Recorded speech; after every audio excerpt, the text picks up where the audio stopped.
povo, tudo bem? Como é que vocês estão? Bom dia, boa tarde, boa noite, boa madrugada, Feliz Natal se você está fazendo Natal, Feliz Carnaval se você está fazendo Carnaval, é isso. Páscoa. Páscoa. Que for possível. Corpus Christi. Não lembro mais os feriados, mas enfim. Estamos aqui iniciando nossa terceira temporada. Vamos falar da história do Joseph. Nosso querido José. José. Tradução simultânea SAP. José. Não é José do Egito. Não é José pai de Jesus. Tem vários José na Bíblia, né? Às vezes confunde. Faz parte. Como é que você tá, Caio? Você tá bem? Eu tô ótimo. Vamos lá. Vamos pra terceira. Eu tô excelente. Eu tô empolgado porque, cara... Eu sei porque você está empolgado, mas essa notícia nós vamos dar no próximo episódio. Não, nem é por isso. Tá empolgado. Nem é por isso, não. Eu tô empolgado porque eu tenho aprendido muito com a história de José e tem sido muito legal, assim, tem causado várias conversas sobre isso na igreja, né? As pessoas realmente estão embarcadas na história. E é uma história muito interessante também, né? José, eu acho que das histórias que tem aí, é uma das mais, né? Se não uma das mais faladas que tem depois da história de Jesus. Principalmente, eu acho que porque meio que todo mundo quer ser um pouco de José, né? Ele é um exemplo, assim, de uma boa pessoa. Confesso que às vezes eu queria ser José só pra poder me vingar dos outros, assim. Só que ele foi mais bondoso, né? Ele foi mais bondoso, não se vingou de ninguém, mas... É um sentimento que pode surge da história de José. Você fica com vontade que ele vença, né? Porque ele é sacaneado na história. Daí você fica com vontade Só que aí a gente vê por outra perspectiva, né? Não, claro, o cristão vê por outra perspectiva. Mas eu tô dizendo que é um sentimento humano, né? Se as pessoas sentirem isso quando forem ler José, tá tudo bem. Exatamente. Acontece, é um sentimento que surge. Você fica com vontade que... Você fica se colocando na situação de José e você pensa, pô, se fosse eu lá, esse povo tava tudo, ó... Na ponta os irmãozinhos da espada. Queridos os irmãozinhos dele, queridos dele estavam todos na ponta da espada. Os brothers. Mas só que a gente tem que lembrar que a moeda ela tem dois lados, né? Exato. Pros irmãozinhos, era a mesma coisa pra José, né? Também. Muitas vezes a gente olha para um personagem bíblico e a gente, sei lá, também depende muito da forma como contam a história pra gente, né? Mas você sabe que é legal você sentir isso às vezes, porque você percebe o quanto que você tem que melhorar, né? Sim. Porque você percebe o quanto que o cristianismo é muito mais do que o que o pessoal fala por aí de só vitória, sucesso, as pessoas celebrando você, é muito mais do que isso, né? Porque aí José não teve só um autocontrole, como ele foi cristão nível hard, né? Mas assim, é importante sempre lembrar isso, né? Quando Deus quer usar alguém grandemente, primeiro ele quebra essa pessoa. É verdade. Sempre assim. Entendeu? Moisés foi assim. Então, assim, todos. Ele vai lá, quebra o vaso e faz um vaso novo na mão do oleiro. Só que agora o oleiro é o Espírito Santo de Deus que vai tratando o coração. E que não quer dizer que ele não vai falhar de novo, né? Não. Igual Davi, né? Não. Davi foi quebrado, a história requebrado. Davi... Mas você percebe que Davi, mesmo assim, ele vai melhorando. Vai, não. Né? Né? Ele vai amadurecendo, ou como a gente, dentro da vocabulário bíblico, né? Ele vai crescendo em estatura e graça. É aquela passagem do Novo Testamento, né? Que é bonita, né? O cristão, ele vai de sol em sol até ser dia perfeito, né? Vai fantástico, caminhando. Né? A história de José, ela começa assim. José precisa ser humilhado. Precisa ser quebrado. Precisa ser tratado. Porque ele é o queridinho do papai.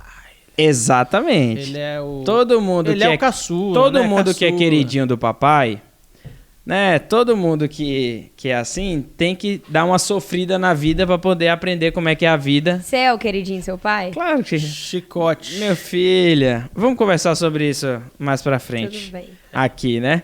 A história de José começa no capítulo 37 de Gênesis, sendo José vendido pelos seus irmãos, né? Esse é o título sugestivo aí do capítulo inteiro. E nós vamos ver sobre isso hoje. Como que isso lhe dá, né? Jacó tinha 12 filhos. Jacó gostava Animado. de ter Tinha filho, 12 né? filhos. Animado. Bom. Que são as famosas 12 tribos de Jacó, né? Importante, né? Importante lembrar disso. Importante na história. E ele tinha alguns filhos mais velhos, né? Rúben, por exemplo, era o mais velho. Depois ele teve Simeão, salvo engano, Judá, e só depois de um tempo que ele teve José. Caraca, quando José... A gente coloca assim, né, que Jacó tem o papel das 12 tribos, como que a gente vê que só Deus pode fazer as coisas, né? Deus atribui um papel para cada um na história, e cada papel consegue ser tão relevante quanto o outro. É claro que o melhor papel é o papel de Jesus, né? Tudo caminhava e apontava para isso. Mas os outros, você vê que todo mundo tem o seu grau de importância na história. Só Deus consegue fazer essas coisas, né? Deus utilizou várias pessoas para que o seu plano perfeito de revelação em Cristo Jesus acontecesse, né? E ele só ele consegue fazer assim, de que todos eles são relevantes, né? Todos têm a mesma valoração. É interessante isso. Só Deus consegue criar essas histórias, né? Porque a mente criativa de Deus é infindável, né? Agora é interessante porque o José... ele é filho de uma mulher amada, né, por Jacó. Jacó, seu nome Jacó significa trapaceiro. E lembrando que é esse o Jacó. Esse que é o Jacó. Jacó, o trapaceiro. É tanto que nesse texto, ele é chamado inclusive de Israel, né, no versículo 3, ele diz assim, ora, Israel amava mais a José, para lembrar a identidade dele após o encontro com Deus, né? Ele tem 2 esposas, Lia e Raquel. Raquel era a sua amada, né? O texto bíblico, um pouquinho mais para trás aqui, diz que ela era linda, de boa feição. E aí ele tinha um quê a mais por José, porque José era filho da mulher amada. Lia era muito fácil de ter filho. E Raquel não podia ter filhos. E teve José. Então, aí isso gerou uma disputa muito grande entre Raquel e Lia. E toda vez que nascia um filho de Lia, José nunca comemorou, assim... Jacó nunca comemorou, né? Apesar que foram 11, né? Pô, Jacó também... Foram 10. 10. Porque tem Benjamim também, que é de Raquel. Mas quando nasce o filho de Raquel, por Raquel não poder ter filho, Raquel... o José se torna o preferido, né? O texto diz claramente aqui pra gente que ele era o filho da sua velhice, né? Que era o filho que ele queria que cuidasse dele, do papai, né? Do papai e tal. Também acontecia que José não é santo, e por isso que é importante a gente lembrar, Deus está tratando o coração de José. José era o famoso X9. O texto diz que ele trazia más notícias dos irmãos. Ninguém sabe ao certo o que é que os irmãos faziam de errado, né? Mas o delator, né? Mas ele era levando café, exatamente. Fazendo... E aquele lance, né? Ele não amenizava também, né? E a gente precisa lembrar disso. José, por mais que a gente goste muito do José, eu mesmo tenho uma admiração muito grande pela história de José, por quem José foi. Mas ele é meio anti-herói também, né? Mas, cara, José é gente como nós somos. É meio anti-herói, igual todo mundo, né? Exatamente. Que aquela passagem fala que a gente é cana quebrada, né? Deus não rejeita o cana quebrado, nem a torcida que fumega. É bem a gente, né? Os pernas de pau do reino dos céus, né? Exatamente. Cara, é muito, pra mim, na minha cabeça... eu lembro, né, que foi uma quebra de paradigma assim, um pouco para a igreja entender que José cometeu algumas falhas aqui de caráter. Sim. Importantes nesse começo. Importantes por quê? Porque Deus estava tratando, mas também que Deus deu a ele alguns dons. Que na nossa imaturidade, muitas vezes, esses dons a gente ainda não consegue alinhar ele para a glória de Deus, né? Então José era um X9 dos seus irmãos, ele ia lá, ficava... Como é que vocês chamam? Dedurando os seus irmãos. E aí, cara, por ser o filhinho preferido, ele entrega uma túnica.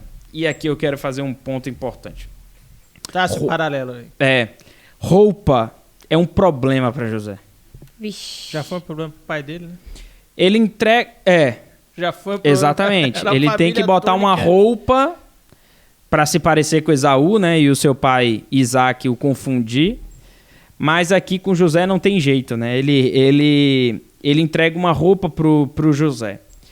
Normalmente, quando nós somos crianças e aprendemos lá na escolinha dominical e tal, essa roupa, todo mundo pensa que é uma roupa toda colorida e Inclusive, tal. Era tarefinha. A tia Lia me fez muitas vezes pintar uma roupa. Cada frestinha era de cada Exatamente.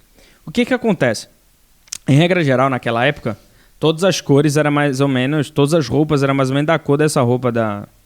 Não, não é não. Não, isso aí mais... é rosa, né? É mais tom terroso. Não, é tipo um...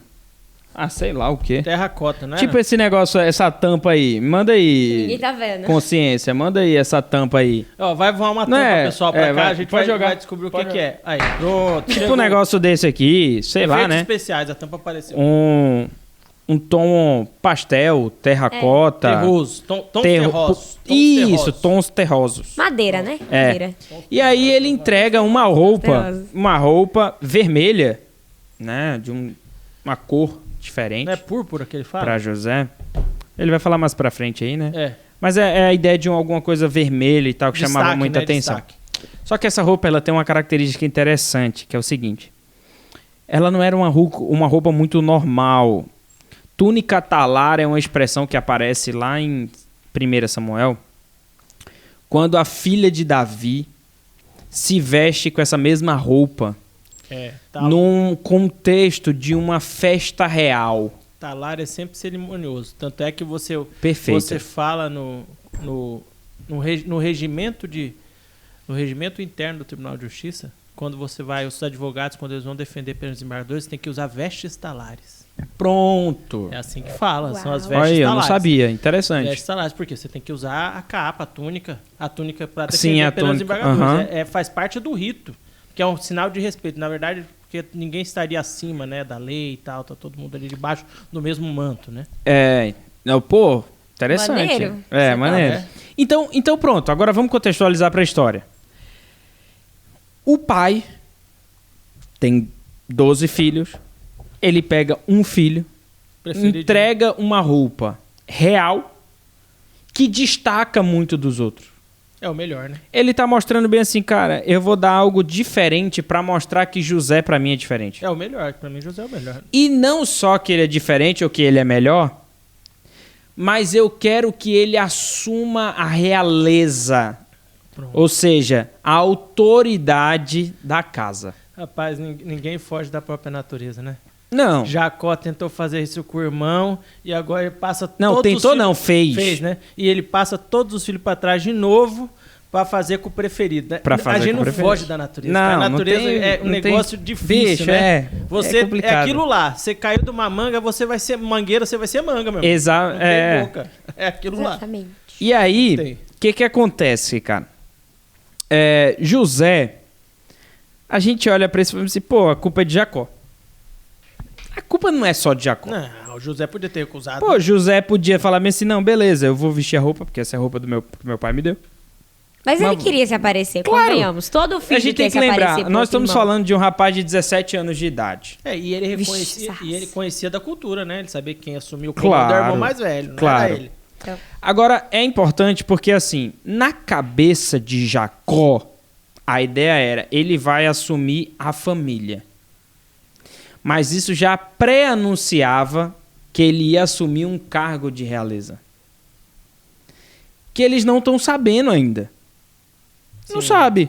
É um prenúncio celestial, né? Que ele não sabia o que era, mas... Até aqui, até mais pra frente, ninguém sabe que José vai pro Egito. Não tá na cabeça de ninguém aqui que José vai pro Egito, nem que um dia o povo de Deus ia bater no Egito. Não tá isso em discussão. Eles não sabem. A gente sabe porque a gente já leu e a gente sabe que os caras vão pro Egito.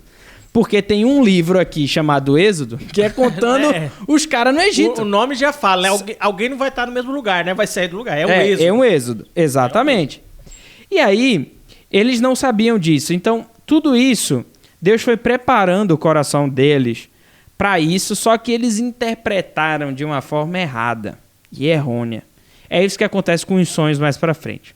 Tudo isso gera nos irmãos o quê? Ciúme. Um ciúme.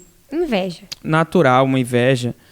Um ressentimento, principalmente, muito grande, né? Depois a gente vai ver que é amargura, né? Tá bem uma amargura. Tá bem na então a gente vê o quê? Que quando a gente diferencia alguém de outros, muitas vezes os outros não gostam, né? Não gostam ou não recebem bem isso aí. Os filhos mais velhos, principalmente, provavelmente José era o quarto, né? E os filhos mais velhos, eles sentiram bastante. Principalmente Rúben e Simeão. E também porque todo mundo quer ser celebrado, né? É aquela naturezinha humana de que eu tenho que ser melhor. Então, né? mas o ponto é o seguinte. Quando alguém é celebrado e todo mundo fala bem assim, não, realmente ele merece. Não, daí tem uma questão... José não fez nada pra merecer, pô. Tem uma questão de justeza aí, né? Quando alguém merece. Desapareceu, tá? Porque quando... Quase que ele não pega, tá? Porque quando, velho, por exemplo... Não, a gente vai dar uma gratificação maior pra Giovana aqui porque ela vendeu mais. Beleza, ela cara, vendeu mais. Bicho, em regra geral, só se o cara for muito mimado... Pra não aceitar isso. Pra falar bem assim, não, pô, realmente. Agora, assim, no dia que eu falo bem assim, não, eu vou dar uma gratificação de R$50 pra Giovana aqui porque a Giovana produziu bem esse mês. E vou dar uma gratificação de R$30 pro Dudu porque o Dudu foi o terceiro lá. Cara, o segundo não ganhou nada, e aí? Não tá justo. O segundo quer morrer, meu irmão. O segundo quer morrer. O segundo vai pedir demissão, o segundo vai embora. Vai falar mal. O segundo vai falar mal, o segundo vai chegar em casa revoltado. O problema é que vai tramar, né? Vai tramar contra você. Exatamente, isso vai acontecer. Só que isso gerou nos irmãos um ódio tão grande a ponto de eles nem falarem shalom pro outro. E shalom significa paz. Então já estava instaurado o caos, né? Já estava... Não, totalmente. Achando pouco, na imaturidade, né, que eu falei, Deus nos dá dons. Normalmente esses dons, eles são aprimorados de acordo com a gente vai vivendo e tal, e vai melhorando. Certo? Deus dá um dom para José. Vixe. Que é o quê? A interpretação dos sonhos. E era bom, cara, né? E ele era bom. Era bom nessa parada aí. E é tanto que agora, domingo, a gente vai ver a interpretação dele para Faraó, né? Que é mais legal, né? Que é interessantíssimo. Mais interessante. Que é interessantíssimo. Então, olha como que a imaturidade, ela gera problemas maiores. Cara, os meus irmãos, eles já estão com raiva de mim porque eu sou X9. Eles estão com raiva de mim porque o meu pai me deu uma roupa melhor que representa que eu sou diferente, melhor que eles. E representa que ele quer que eu assuma a família, que eu seja o primogênito da família. E aí, eles já não estão falando comigo e José tem um sonho. Relatou a seus irmãos e passaram a odiar ainda mais. Também. É porque é pra cumprir a vontade de Deus, né? Mas se fosse pensar em linhas gerais, foi muito leviano, né, o José? Cara, meu Deus, foi muito... Cara, muito menino. Foi, bicho, foi muito. Pô, vejo um feixe, o meu tá acima de você. Pô, não. Não, e é interessante porque ele diz a quantidade. Exatamente, a mesma quantidade de irmãos é a quantidade de feixe. E ele, como o dom da interpretação de sonho, ele interpreta perfeitamente o sonho. Sim. E ele fala, cara, o meu feixe... E o meu feixe se rodeavam e vocês se inclinavam perante o meu, pô. A escolha de palavras é ótima. Aí os irmãos dizem o seguinte, reinarás com efeito sobre nós? Cara, os irmãos na hora falaram... Não, lembra. Por que eles utilizam o termo reinar ou governar? Lembra da roupa. Sim. Os caras já estão cismados lá com a roupa. Sim, daí o cara tem um sonho desse daí. Né? Já foram com os dois pés pra cima dele. E outra coisa, vamos lá. Como que funciona normalmente os sonhos? A gente quer muito alguma coisa.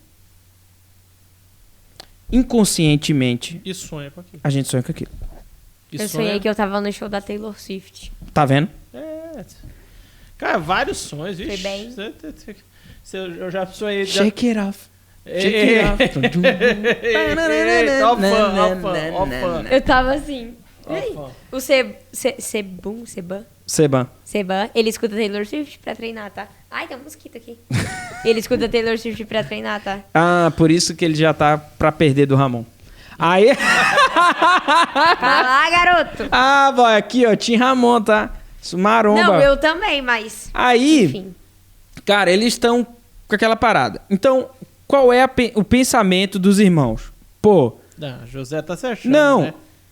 Tá se achando. Subiu na cabeça. Você achou. Subiu na cabeça. Ele não conseguiu conviver com o poder. Mas aí é que tá. Por que José falou pros irmãos dele? Ele já sabia que os irmãos dele não gostavam dele. Ele também provavelmente não gostava dos irmãos. Ele não era um santo. Pra que ele foi falar? Pra provocar, né? Porque é menino. Provocar, claro. Acho que não tinha o que fazer, foi menino bucho? Não. Menino buchudo. E aí é que tá, Giovana. Isso, né? Por isso que eu falo. Bom, né, Giovana, né? José tem 17 anos. E o contexto era bom Pessoas pra ele falar, de 17 anos não sabem da vida. Não sabe. Sinto lhe dizer, mas você não sabe da vida. Eu não sei da vida. Você tem poucos Porque qual que é o ponto? Eu nem tenho 17, o que é o ponto? Sabe menos da vida que o 17. O que acontece? O que acontece, Giovana? Sabedoria, ela não necessariamente está relacionada com a idade. Sim. E não necessariamente está relacionado com inteligência. Sabedoria está muito relacionado com a forma como eu me comporto com o contexto que eu vivo. Para isso eu tenho que ter inteligência e provavelmente idade. Você sabe que experiência. Também. Experiência. Porque dependendo de como for. Mas sabe que hoje já é até um critério. Você sabia que eles já não usam... Eu descobri essa semana que agora não tem mais só a sigla IQ, né? Que é inteligência e quociente de inteligência. Agora tem EQ, que é Emotional Quotient. É o quociente emocional. Agora tem uma nova métrica. Exatamente. Você não tem mais a métrica só da inteligência prática, de você aprender conceitos abstratos, né? Que seria o QI. Você também tem a inteligência emocional, que agora é contabilizada. Tá, pronto. Dentro disso que o Dudu falou, e numa perspectiva mais contemporânea, vamos dizer assim, o que faltou para José aqui foi inteligência emocional. Foi. Total. Porque o cara que é inteligente emocionalmente, ele sabe que ele não pode falar pro outro que ele vai mandar nele. Por mais que você possa mandar, mas você não fala, né? Que é uma questão que fica ruim, né? Entendeu? Fica ruim. Então, por exemplo, imagina, vou trazer um pouco pro meu contexto. Eu tô lá no seminário, aí eu olho pro meu colega, pros meus colegas ali, chego pra eles e falo assim, não, você vai ser meu auxiliar. Pronto, vamos. Tu chega pros teus colegas de sala lá e fala assim, não, daqui a uns 5 anos eu vou contratar vocês pra trabalhar na minha empresa. Ou melhor.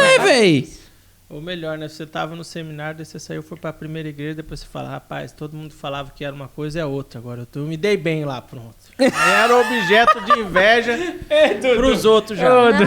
Não. Já. Aí não, Dudu, aí não, pô. Já. Vou contextualizar. Então, o que acontece? Não precisa Faltou. Já foi. É porque eu mexi mesmo. Desculpa a consciência. A consciência já pesou o espírito, né? Pesou. E pesou com gemidos nada inexprimíveis.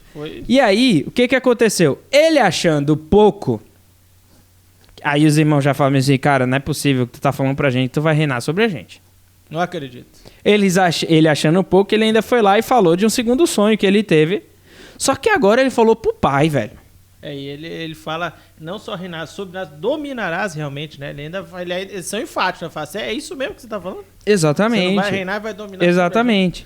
Ele conta pro pai, né? O pai responde. Você tem certeza que você tá fazendo? Claro que o pai não ia responder de uma forma tão porque depois forte ele fala como que o sol e a lua, né? Cara, o sonho sonhei também que o sol, a lua e 11 estrelas, 11 número de irmãos. O sol é o pai. A mãe. Lembrando que aqui a mãe dele já tinha morrido, né? A Raquel já tinha falecido. Então aqui eles estão falando de Lia, né? Que ela acaba assumindo sozinha. Porque as concubinas não são contadas, né? Aí nesse ponto. Só a primeira. Tanto que já havia uma fala de Jacó de que Rúben jamais, que é o filho mais velho, que Rúben jamais teria a primogenitura, porque ele teve um caso, vamos dizer assim, com uma concubina de Jacó. Efeitos sonoros. É como se ele fosse lá e pegasse a mulher do pai, né? Vixe. Pegasse, ficou ruim, né? Mas assim, Talarico teve uma relação sexual. Você contextualizou. Talarico do pai. A relação. E aí depois ele vai lá, ele sonha que teve sol, lua, 11 as estrelas, contra seus pais e seus irmãos, repreendeu o pai, ele disse, que sonho é esse que tiveste? Acaso viremos eu e tua mãe e teus irmãos? Olha a posição que o pai coloca os irmãos. O pai ficou bravo. Ele fala assim, ué, tu tá me tratando igual teus irmãos? Subiu a cabeça, poder. Não, subiu a engraçado, total, né? velho. Tem uma meia concordância, né? Se fosse só com os irmãos, Jacó não ia falar nada, né? Não ia falar nada. Porque era isso que ele queria. O ego. Era isso que ele queria. Mas mexeu com ele que deu ruim. E aí, o que acontece?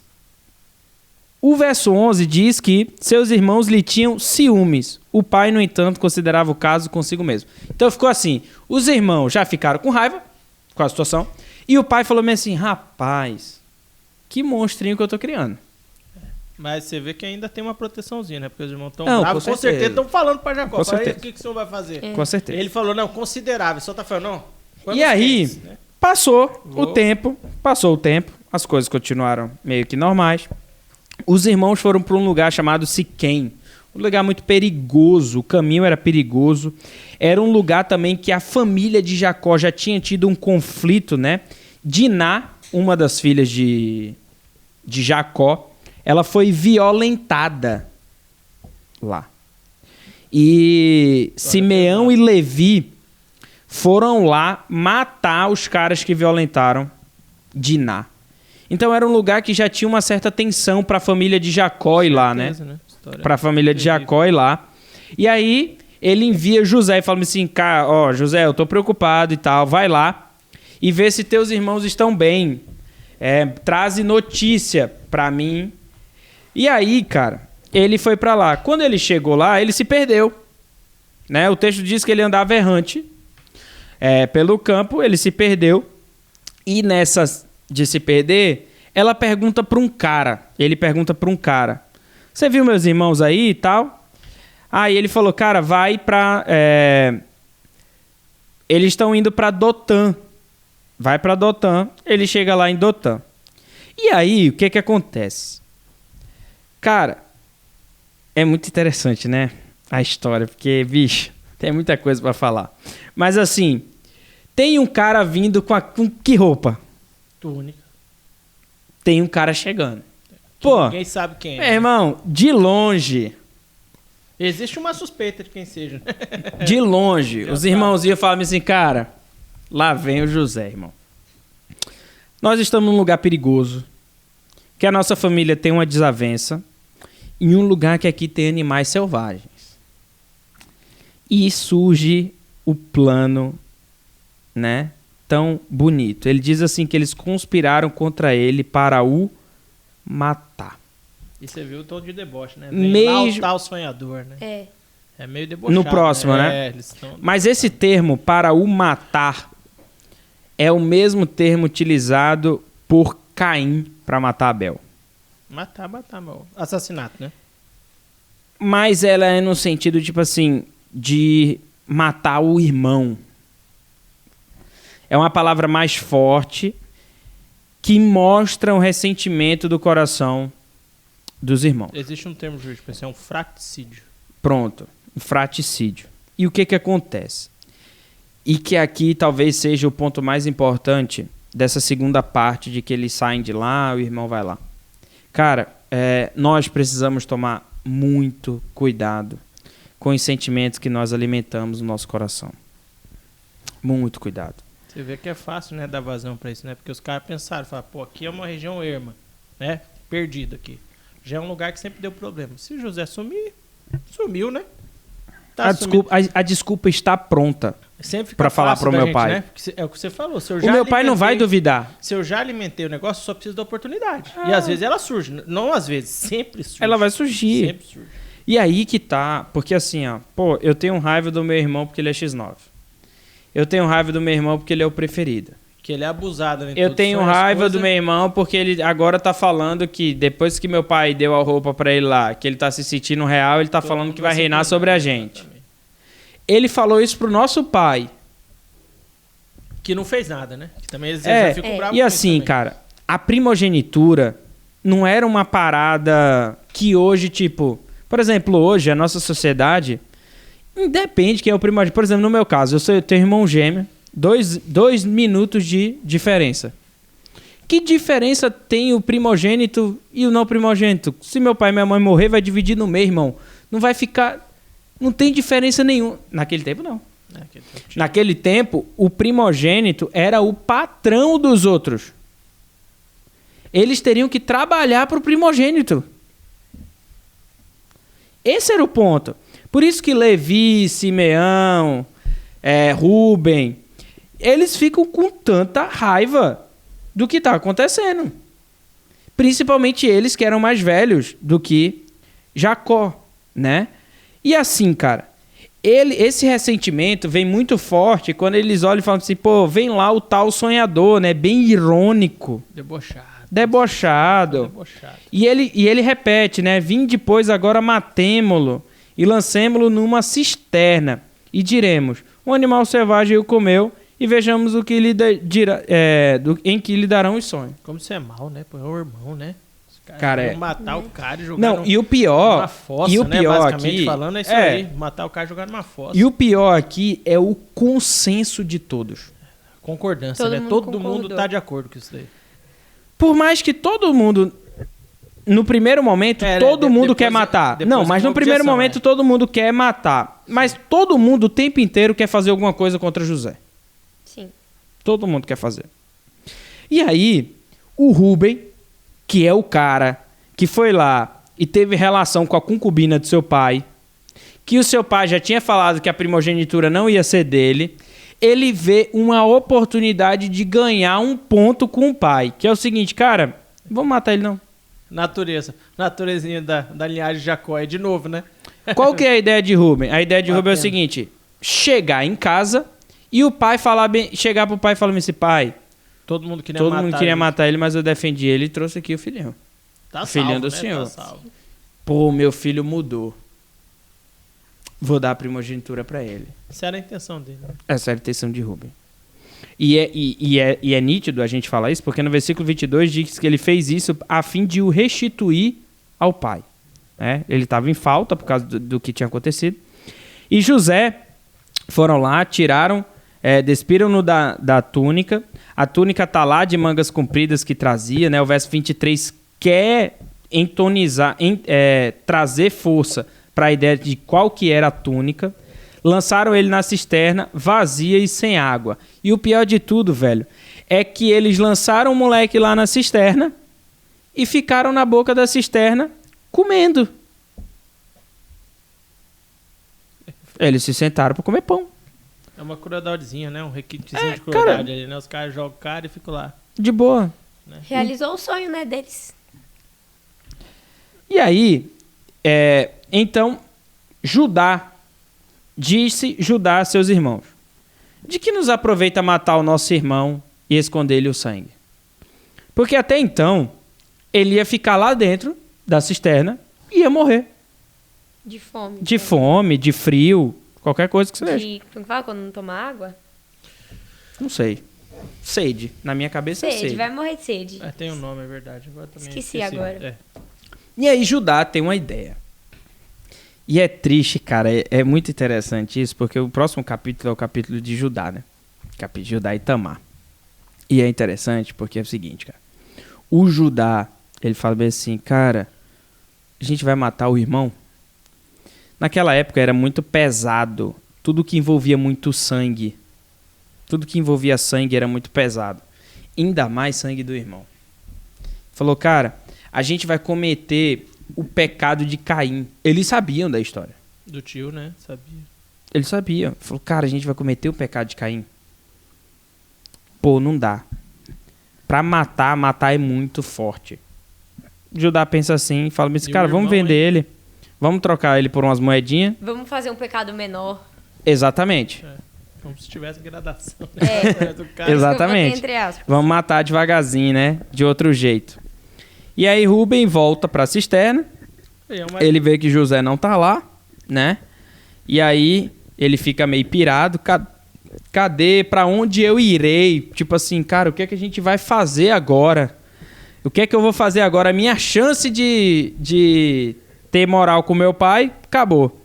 E aí, eles pegam e diz assim no versículo 32, no 31. Então, tomaram a túnica de José, mataram o bode e a molharam no sangue. Lembra que Jacó fez isso lá para se parecer com Esaú, né? A história se repete, né? É, a história se repetindo. José vai lá, né, e pega a roupa para poder se parecer, para enganar o pai. Enviaram a túnica lá, mangas compridas, fizeram-na levar seu pai e lhe disseram: achamos isto, vê se é ou não a túnica de teu filho. Cara, agora que é engraçado, né? A gente vai tendo a visão cristocêntrica da Bíblia. Tudo você enxerga Jesus. Né? Eu vejo aqui essa história de redenção, né? Acho que Jesus era rei, né? Desceu, se humilhou, e humilharam mais ele ainda, depois ele foi restaurado. Exaltado. A mesma coisa que José. Mesma coisa. Então aqui estão humilhando ele, tiraram a túnica dele, né? Sim. Ou seja, ele saiu de uma posição que, evidentemente, ele já estava em destaque. Sim. E agora foi para uma posição de humilhação. Jacó era rico, né, velho?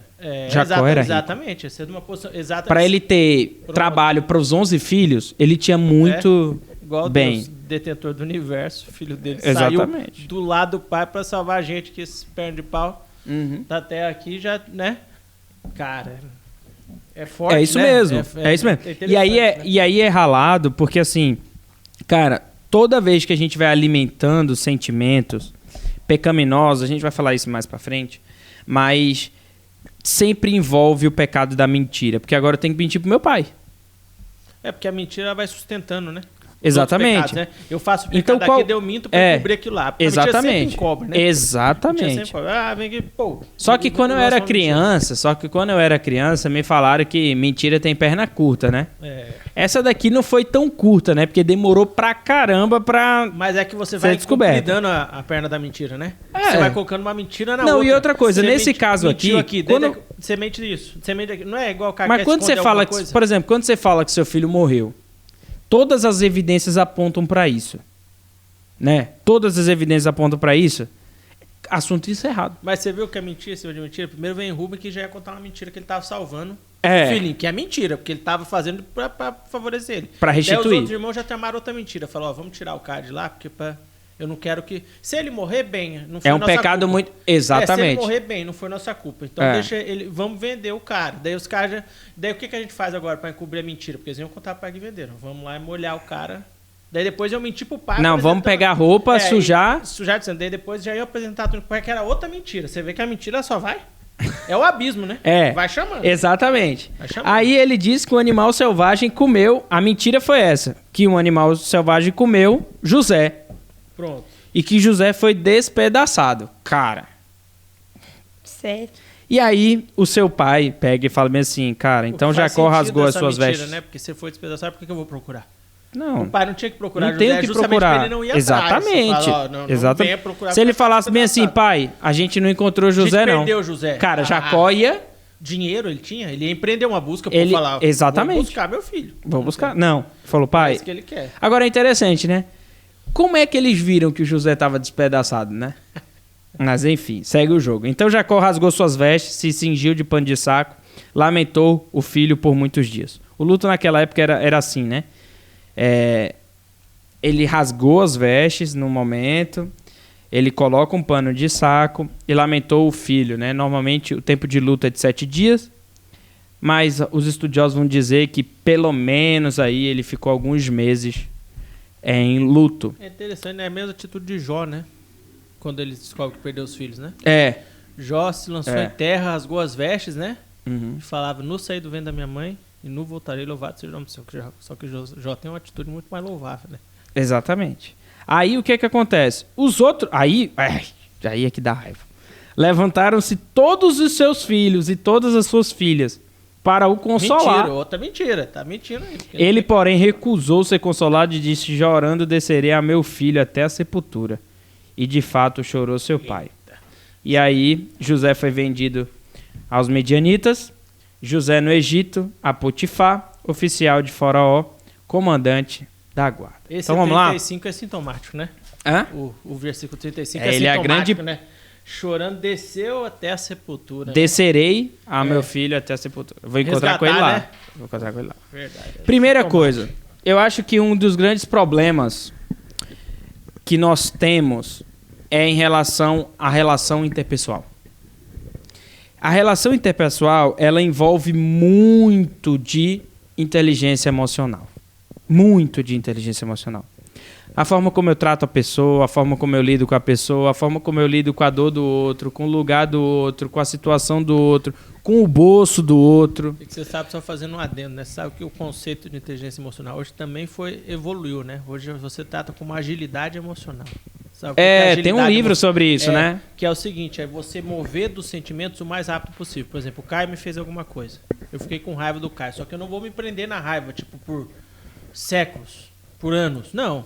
Eu vou trabalhar com o Caio, por quê? Porque quanto mais rápido eu sair desse sentimento, mais rápido eu me supero e vou seguir em frente com a minha vida, não fico parado. Então a ideia não vai ser só ter inteligência de identificar o sentimento ruim, é você ter a habilidade de se mover rápido daquele sentimento. Pronto, mas o ponto aí é, talvez a neurociência e a psicologia falem assim, cara, se você ficar preso nesse sentimento ruim, não, já era. Você vai afundar. Naufrágio, né? Naufrágio. Você vai afundar. O que eu acho? Fala aí. A minha opinião. O que você pensa? Fala, o que eu penso? O que eu acho? Pensa, Giovana. Quem acha não acha nada. Fala. Eu penso que todo mundo quer uma validação. Todo mundo quer ser validado. Perfeito. É o coração farisaico que nós temos. Validação acadêmica, né? Validação dos pais, tudo. Tudo. Dos outros. De todo mundo. Eu mesmo, nossa, sou doida por Rainha uma validação. Sou doida por uma validação. Sou doida por uma validação. Certo, Perdi o fio da meada. Você falou que era doida por validação. Todo mundo quer uma validação. Todo mundo quer ser validado. Tá. Meu Deus, eu perdi o fio, pera. Inclusive os irmãos aqui. Tá, inclusive os irmãos. Que é o caso dos irmãos. Só que eu quero trazer outra linha pra gente se colocar no lugar dos irmãos. Pronto. Pra começar do começo. Isso, vamos. Vocês, 2 por validação. O pai tá validando o irmão mais novo na tua frente. Certo. Na tua frente. Vocês não... Como que eu posso falar isso? Sem ser não ia ficar forte? Com raiva? Também não ia ter esse sentimento de frustração? Vocês não iam querer matar o irmão, não? Não no sentido... Mas é o que eu falei no começo lá, que tem aquele sentimento. Se eu estivesse no lugar de José, quando José estava com a oportunidade de matar o irmão, eu ia matar. O ponto é o seguinte... Como nós temos a predisposição em amarmos José, então, a gente acha que o problema é bem assim dos irmãos. Exatamente. Sim. Mas eu quero dizer o seguinte, e aí, você que está nos ouvindo, de qualquer câmera que seja, é o seguinte, quem gerou toda essa treta aqui se chama papai e mamãe. Ao estabelecer uma preferência ali. José, e aí o que é interessante para mim nesse capítulo 37 é a gente desvendar o seguinte, nós temos um problema de relacionamento aqui. O problema de relacionamento entre o José e os seus irmãos, entre o pai e todos os filhos. E todo mundo, né? Todos os filhos, né? E também, depois a gente tem um problema com a mãe, porque a mãe é o sol. Lembra? O sol e a lua? Ela é a lua. Ela é a lua. Também, surge um problema aí. Gera um problema. O que acontece? Era a mãe renegada, né? Perceba que, quando José é o X9 da parada, trazia más notícias pro pai, o pai não reclamou com José, porque ser X9 também é pecado. Mas quem estava sendo era o querido, né? Ele pode... Exatamente. Ele pode mas Jacó não foi lá corrigir. Ele, não. Ele foi repreender o pecado dos outros, mas o pecado de José, ele não foi repreender. Em nenhum momento, né? Nem quando José enquadra ele, falando que ele vai se inclinar para José, ele fala, fica ele pensativo. Não repreende. Ele não repreende. Ele não repreende José. Ele fala, ele fica considerando, exatamente. Né? Você vê, né? E o ponto é o seguinte, cara. Eu acho que essa história, principalmente essa primeira parte aqui, ela reflete muito a realidade das nossas famílias. Daqui a algumas semanas nós temos o Natal. Daqui a poucas semanas a gente tem o Natal. E assim, é um monte de família tretada. Por quê? Porque pais... E aí eu quero não falar que a culpa é só dos pais. Mas os pais também têm parte de que não tem inteligência emocional para tratar conflitos de relacionamento com seus filhos. E acho que também é uma então coisa... por que faz filho? Não, também, calma. Não, Giovana, também não é assim. Eu sou mais radical. Não. Eu penso que uma coisa quando você crescer, você vai perceber que isso que eu tô falando não é nada simples. Não, e o pai não planeja fazer essas coisas. Não é isso. Às vezes ele não... surge porque você é humano. É isso que você tem que admitir. Exatamente. Exatamente. Terêncio, aquele filósofo grego lá, tem uma frase, ele fala: sou humano e nada do que é humano reputo alheio a mim. O que ele está falando? Falou, uma hora eu vou escorregar no quiabo, porque eu sou humano. Se isso acontecer, aconteceu. E é isso, né? E assim, eu penso trazendo por uma perspectiva bíblica também, não só o problema de eu não ter inteligência emocional, como de eu quebrar um princípio, né? Porque Jacó era o chefe da família, pô. Exatamente. Aí ele competia fazer a ponte entre os irmãos, no primeiro momento, e competia repreender José quando ele estava sendo abusado, né? Quando ele foi abusado, ele tinha que falar, José. Tá e Giovana, é muito difícil. Por exemplo, um dos papéis do pastor é manter, é manter essa harmonia. Porque hoje na igreja é isso aqui.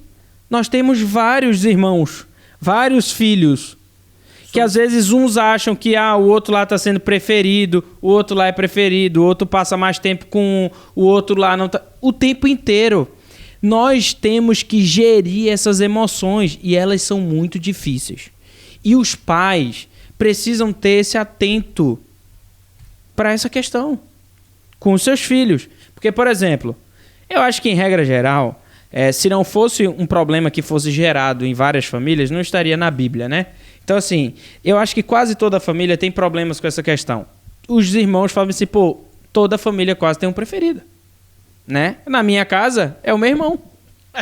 Aí é que tá. Todo mundo fala que é o outro. Todo mundo não.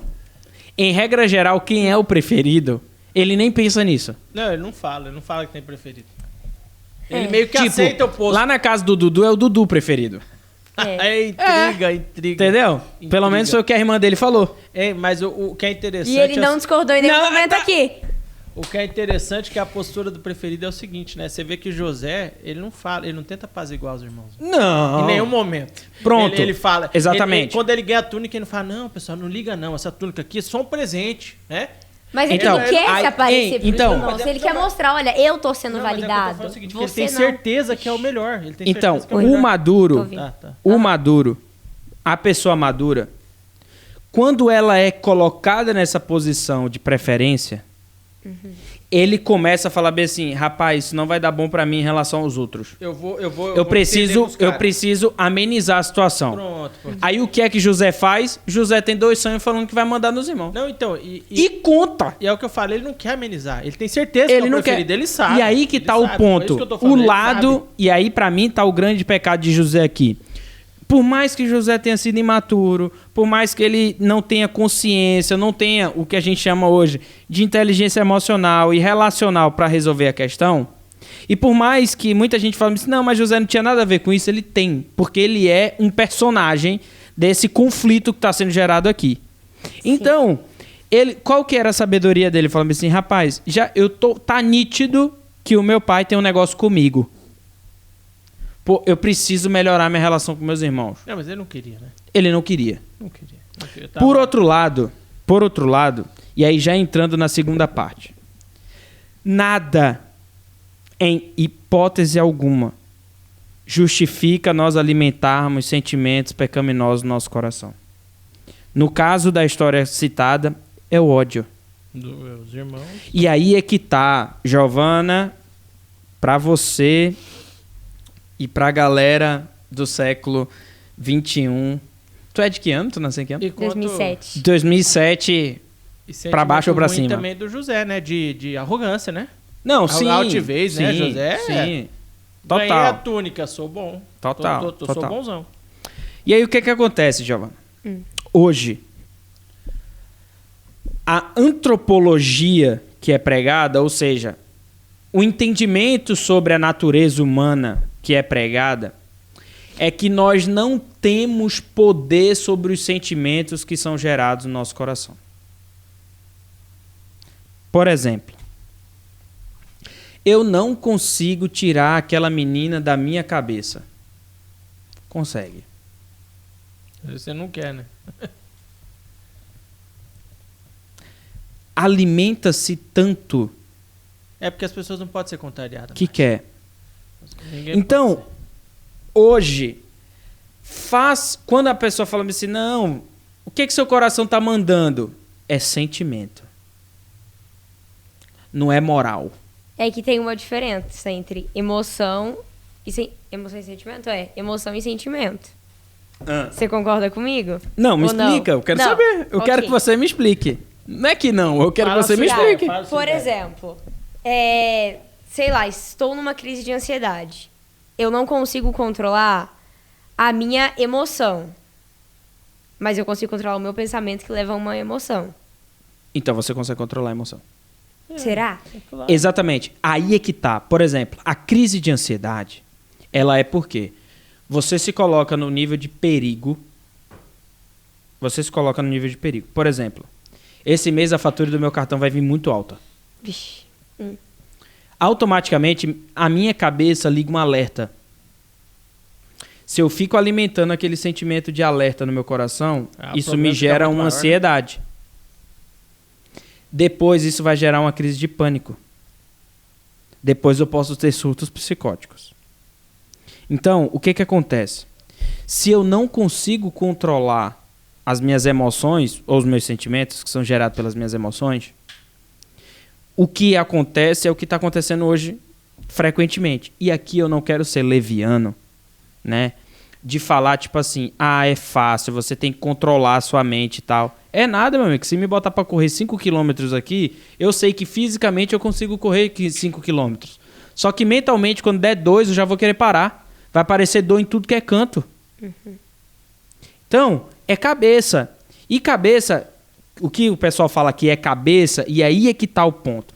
Nós precisamos entender quem nós somos antropologicamente. Eu estou lendo um livro. Aquele livro que está ali. Mostra aí, ô Consciência. Joga o livro. Joga o livro. Joga o livro. Obrigado, Consciência. Ó, inclusive... Deixa eu ver. Não. Deixa eu ver. Vamos falar do livro. É porque eu vim no Instagram. O que é isso aí? Ó, é um marca-texto. Ó, é um marca-texto. Meu cunhado e a minha cunhada. É bom que eu tô usando o tempo do podcast pra fazer propaganda aqui. Qual câmera que tá? Mas qual é a câmera que tá? A central? Meu cunhado e a minha cunhada abriram uma lojinha chamada Marie Perrier. Enfim, que esse negócio é de papelaria... Fofa. Cute. Tinha que mudar, tinha que ser hashtag. Vou falar. Enfim, vou falar já que a gente falou, patrocínio, hein? Arruma uma caneta pra Giovana, outra pra mim também. Eu tô querendo. Aí eles estão vendendo e tal. Enfim, esse livro, Personalidade Centrada em Deus, de um monstro, que é o Vadislau Martins Gomes, ele é o autor da teoria da aconselhamento redentivo, que é uma linha que eu adoro e estou estudando cada vez mais de aconselhamento bíblico. O que acontece? Ele tenta trazer para a gente qual que é a perspectiva bíblica da personalidade humana. Então, por exemplo, quando a gente fala assim, isso é mental, a gente precisa entender o seguinte: nós somos corpo e espírito. Tá tudo. Quando eu tenho um problema do que a gente chama hoje de emocional, né? Emocional, e tanto se fala de saúde mental, até que ponto essas questões também não são de caráter, entre aspas, religiosa?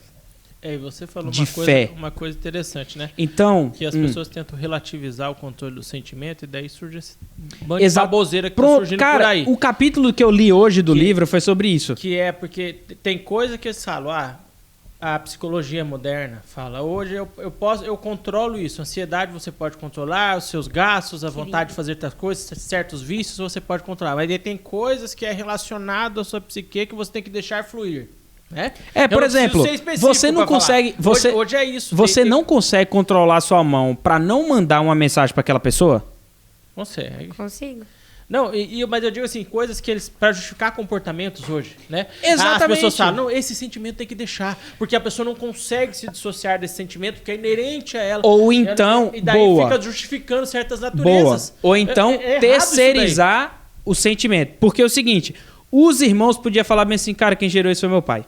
Pronto. a culpa é do meu pai. E tá certo. Só que assim, gente, a gente cresceu. Acabou. Por mais que o pai tenha errado, a gente cresceu. E a gente tem que assumir a responsabilidade.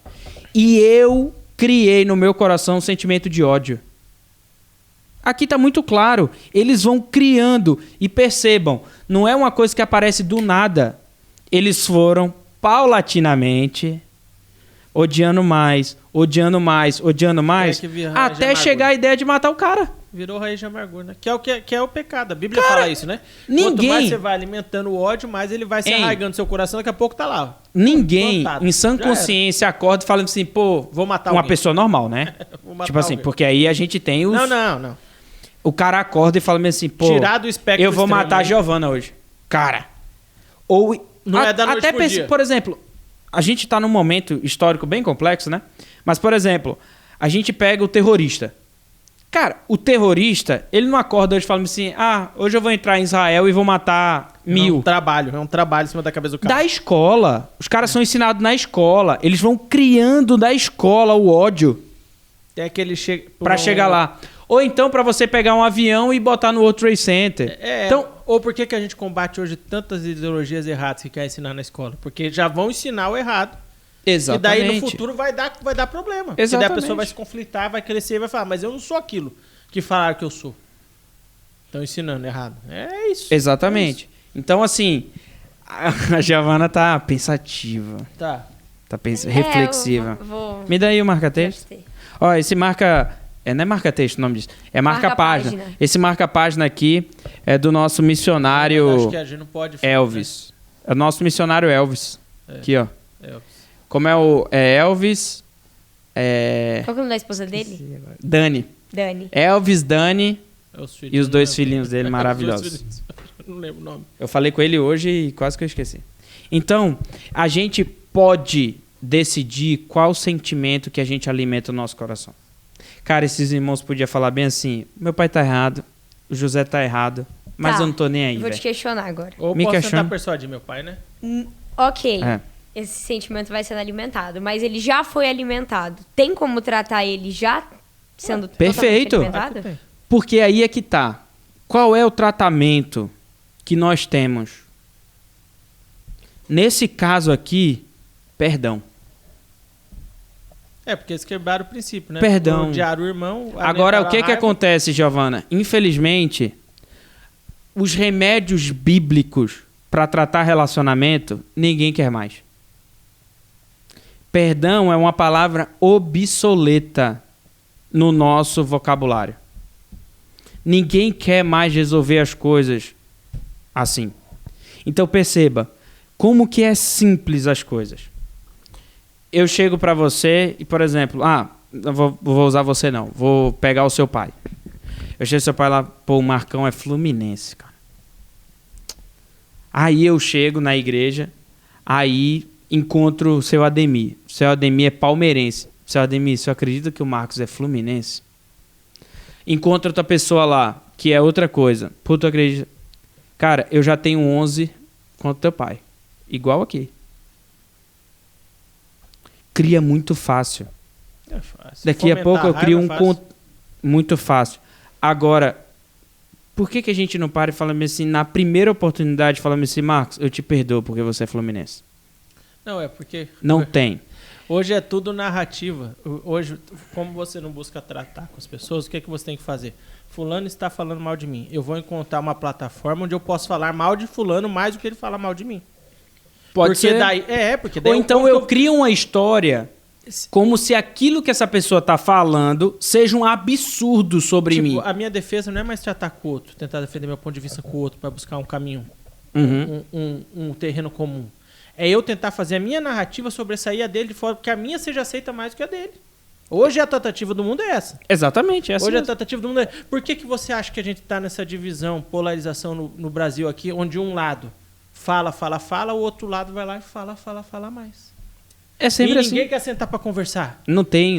Essa proposta não existe. É diálogo. Exatamente. Quem vai se sobressair disso daí? Porque você conviver com as diferenças é diferente de você tentar aniquilar a diferença.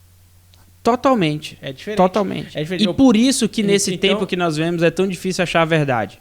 É a era da pós-verdade, né? É a era da pós-verdade. O que é a pós-verdade? É a minha verdade sobressalente sobre a do outro. Exatamente. É a minha verdade sobressai sobre a do outro. Agora é o seguinte, nós temos uma narrativa.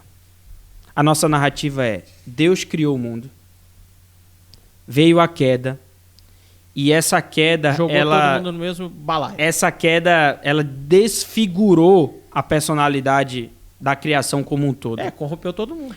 E Deus criou uma narrativa de redenção para resolver esse problema. Dentro dessa narrativa está a história de José. O que é que José quer reconstruir em nós? Perceba, Deus chama José, dota ele de dons, coloca ele nessa posição. Toda essa história vai sendo culminada, tentam matar ele, depois o vendem por 20 ciclos de prata, vendem ele. Tudo isso Deus está preparando o coração de José para ele se tornar governador do Egito. Deus salvar todo o povo que Deus escolheu lá em Abraão, do capítulo 12. Para lá na frente tudo isso desembocar em Jesus Cristo de Nazaré. O povo de Deus não pode acabar. E é isso o link para o próximo podcast. E Deus faz isso até hoje, né? Ele pega pessoas de dentro da igreja e coloca ela em posições de liderança justamente para fazer prevalecer o plano dele, né? De preservação e aí que tá. Da comunidade. Porque dele. assim, Você para já mim... percebeu que sempre tem alguém cristão perto do poder. Sempre tem alguém, mesmo dependendo da matiz ideológica. Sempre tem alguém lá ajudando. Não que Deus precisa do poder. Sim. Mas Deus coloca as pessoas lá, né? E José era esse instrumento. O que acontece? Essa história, para mim, de José, ela é uma história de perdão e provisão. Provisão por quê? Porque Deus chama José e o cara que propõe a morte e a venda de José, que é Judá, no próximo capítulo a gente vê que José que salva o cara. É José que ajuda o cara que tentou matar ele. Nos próximos capítulos, na verdade. Tudo isso, cara, porque Deus tem uma provisão pra gente. E é o que você falou, que né? é nosso Cristo Jesus. A gente enxergando que José é tão pecador como eles, e essa é a nossa batalha, né? A gente não pode se negar a ajudar o outro, porque o outro é igual a mim também. Então, é igual a mim, eu tô tão errado quanto o outro. Então o ponto pra gente é o quê?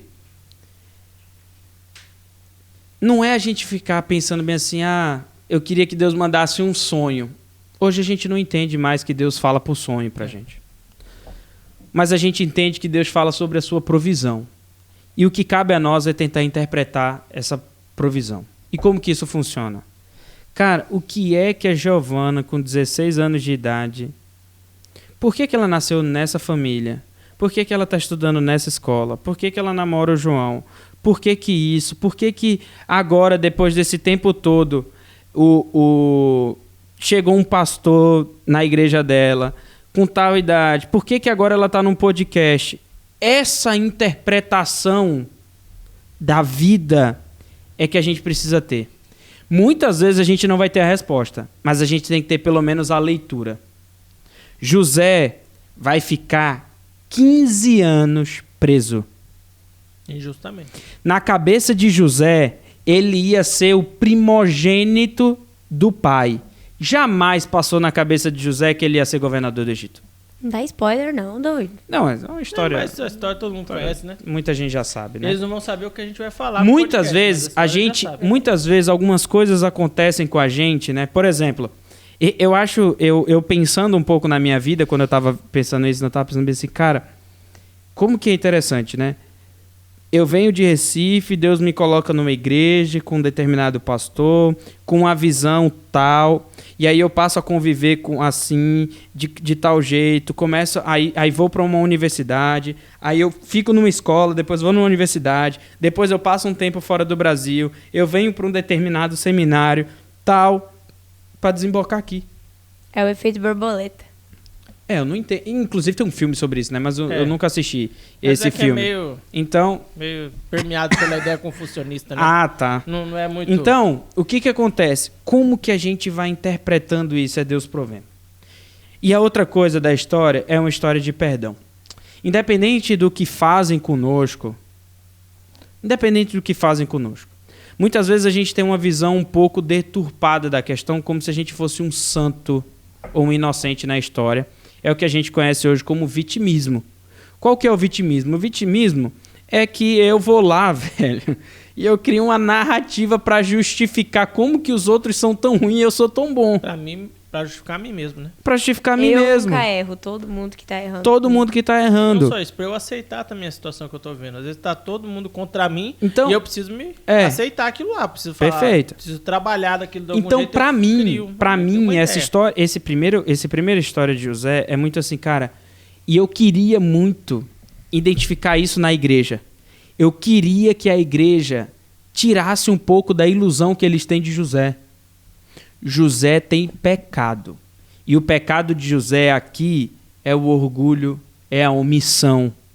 E é alimentar o ódio no coração do outro. José não fez nada, meu irmão. Se ele não tivesse pecado, ele não ficaria 15 anos, né? Preso.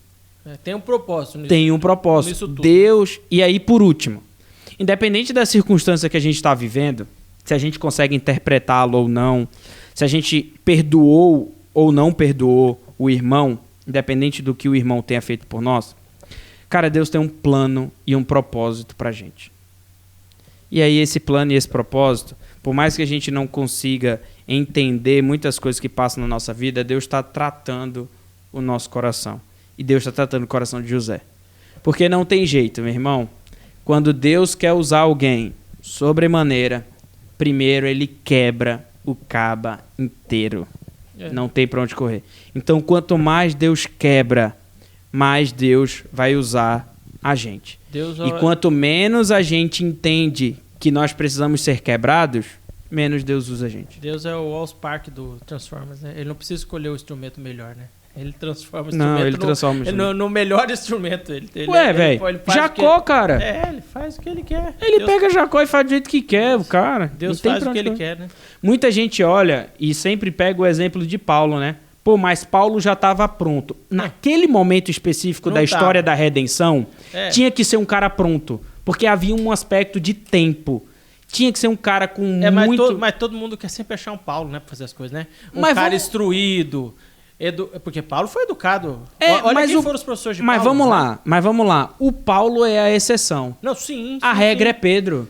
Não, a regra é o cara ruim mesmo. É o cara quebrado. Peter. É o cara que não tem tantos méritos assim. Exatamente. Então, mas a gente quer a igreja da excelência, né? E aí, assim... procura isso. Cara, o presbítero da igreja, Deus quer o imperfeito. Porque quem sabe que é imperfeito tem coração tratável. Por isso que está lá em Timóteo. Característica do presbítero. Ensinável. Alguém tratável. Esse é o ponto. José era esse cara. José é esse cara que Deus falou assim, cara, eu vou trabalhar nesse cara aqui, esse cara vai dar bom. Claro que no plano dele, né, a gente está olhando da nossa perspectiva. Mas é isso que acontece. Que Deus nos abençoe. Que a gente aprenda muito com José, né? E lembrando que assim como José foi vendido por 20 ciclos de prata, o nosso amado Senhor Jesus Cristo também foi vendido por poucas pratinhas para ser morto na cruz do Calvário por nós. Amém? Mas ressuscitou. Ressuscitou. E hoje está à destra do Pai. Está lá, botando moral. Botando moral. Amém? Deus abençoe, meu povo. Primeiro episódio da terceira temporada. Chegamos à terceira temporada. Chegamos. Que coisa, a gente tem que comemorar o final da segunda. É verdade. Vamos no rodízio. Deixa só passar a fatura do cartão. Pode deixar. Deixa para o próximo mês. Ano que vem, né? Deixa só eu capitalizar aí de novo, que o negócio apertou, meu amigo. Meu filho. E o pessoal não pode esquecer que tem que comentar no YouTube lá, que a gente quer ouvir os comentários de vocês. Agora, sabe o que é que eu tava vendo hoje, que eu tava dando uma olhada lá hoje no YouTube? Eu acho que a gente podia explicitar pra galera bem assim, comentar o quê? E eu pensei nisso. Cara, mas... Eu quero que você coloque aqui nos comentários qual a impressão que você tem agora de José, dos seus irmãos e do seu pai. Porque isso é uma coisa que é a vida de todo mundo. Todo mundo tem problema na família. Você pode colocar isso e outros comentários também que surgirem. Esse é o primeiro. É o primeiro. Coloque a sua impressão de José e depois você comente outras coisas. Exatamente. Como tá que bom? você tá vendo? Deus abençoe cada um de vocês que esteja ouvindo. Ativa o sininho. Nos visitem na rua Mato Grosso 1797, primeira igreja presbiteriana de Paraná. E eu aprendi um negócio. Faça os 3 Cs. Curta, compartilhe e comente. Eu vi num podcast isso daí. Eu falei, vou usar. Doido, né? Faça os 3 Cs. Gostei. Curta, compartilhe e comente. E ativa o sininho. E ativa o sininho. Inscreva-se no nosso canal da igreja, que também você vai receber todas as atualizações. E também você tem lá no canal da nossa igreja, lá na aba ao vivo, todos os cultos, tá bom? Que você pode assistir os sermões. Sermões ou sermão? Sermões, tá certo. É sermões, né? Tá certo. Os sermões lá do domingo à noite, tá bom? Que Deus abençoe você. Fique em paz. Beijo. Valeu, tchau. Abraço. Fui.